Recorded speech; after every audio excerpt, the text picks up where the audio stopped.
Now I give the floor to the transition president of Burkina Faso, Ibrahim Traoré. Please, Traoré. Mr. Traoré.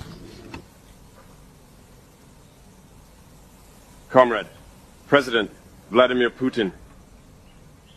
Comrade, President, African Head of State. Comrade, Head of Delegation. Hello.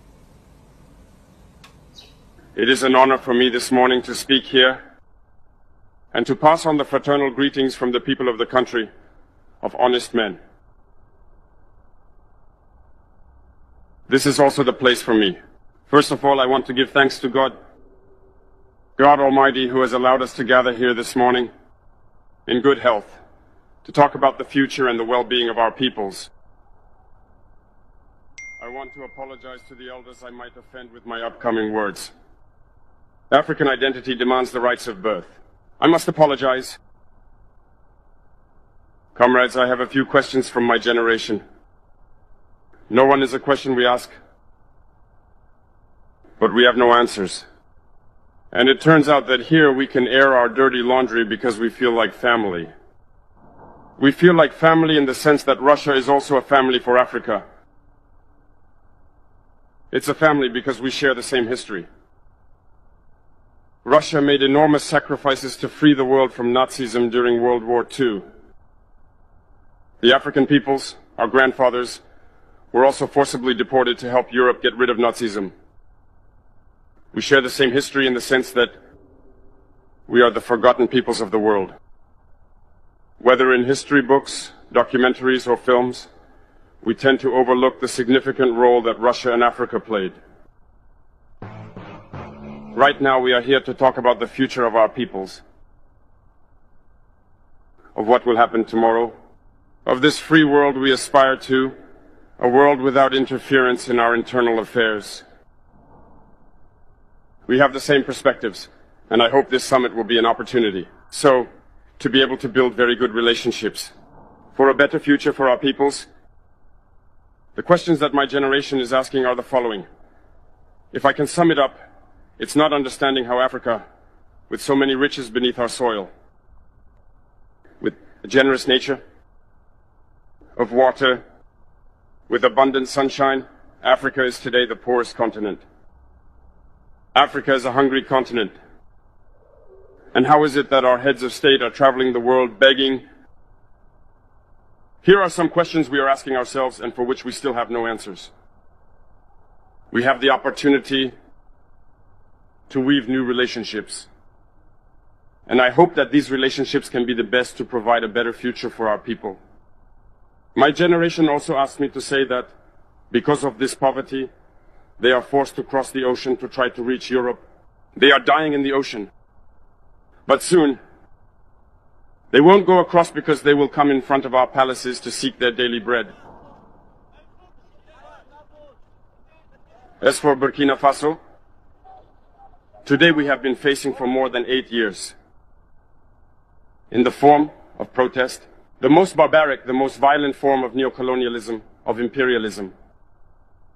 Slavery still seeks to impose itself on us. Our ancestors taught us one thing well. The slave who is unable to take on their revolt does not deserve anyone to pity their fate.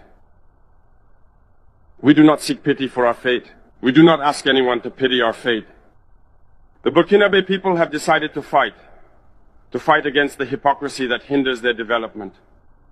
In this struggle, brave peoples, brave populations have committed themselves to take up arms against terrorism, what we have indeed called the VDP, the volunteers. We are surprised to see the imperialists label these VDP as militias and all sorts of things. It's disappointing, because in Europe, when people take up arms to defend their homeland, they are called patriots. Our grandfathers were deported to save Europe. It was not with their consent, against their will. Well, upon their return, we remember well that in Tiaroy, when they wanted to claim their basic rights, they were massacred. It doesn't matter then. When we, the people, decide to defend ourselves, we are labeled as militias. But that's not the problem. What the problem is seeing African heads of state who bring nothing to these fighting peoples, but who sings the same tune as the imperialists, by calling us militias, by treating us as such, of men who do not respect human rights. What human rights are we talking about? We are outraged by this and it's shameful. We, as African heads of state, need to stop behaving like puppets that dance every time the imperialists pull the strings. Yesterday, President Vladimir Putin announced the shipment of grains to Africa. We are very happy. We thank him for that. But also it's a message sent to our African heads of state. Because at the next forum we won't have to come here without having ensured, for those who are not familiar with the war, the food self-sufficiency of our peoples, we need to learn from the experiences of those who have already achieved this in Africa, to build good relationships here, and to forge better ties with the Russian Federation in order to meet the needs of our populations. I won't take too long, the time is limited and very short. We are forced to stop at some point, but I would like to conclude by saying that we must pay tribute to our peoples who are fighting. Glory to our peoples, dignity to our peoples, victory to our peoples, the homeland or death will conquer us. Thank you, comrades.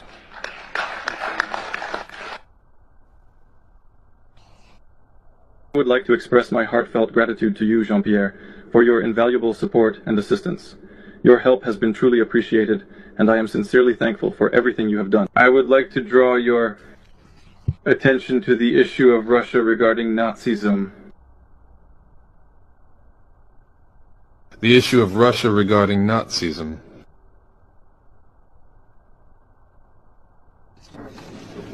In the interests of the whole world to free people,